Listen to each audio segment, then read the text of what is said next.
si aggiudica il premio del contest Vasami Natalia e Giacomo. Davvero un'estate straordinaria, iniziata a luglio, si concluderà adesso dopo 2 mesi intensi di teatro, musica, moda, libri, mostre e il Contest Vasami, che è davvero un evento che ha suscitato tanto interesse, tanta partecipazione e che ci consentirà, attraverso gli scatti che sono pervenuti, di realizzare attraverso un bacio il calendario 2024 della città degli sposi. Il bacio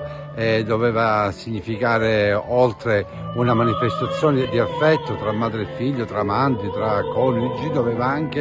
in qualche modo individuare uno scorcio, un vicolo, una piazza, una spiaggia del nostro comune, affinché oltre al bacio ci fosse anche questo contesto molto bello che vogliamo valorizzare e che ci consentirà attraverso il calendario di promuovere ancora di più. È stata questa un'estate ricca di eventi, estate Mediterranea 2023 che veramente ha avuto e ha visto di tutto a Siculiana, dallo spettacolo al cabaret alla moda, possiamo dire alla cultura non è mancato niente. Oggi la serata conclusiva, possiamo dire la ciliegina sulla torta, il contest più romantico dell'estate, Vasami, che ha avuto la sua conclusione con la proclamazione di un vincitore, con la foto veramente più romantica dell'estate.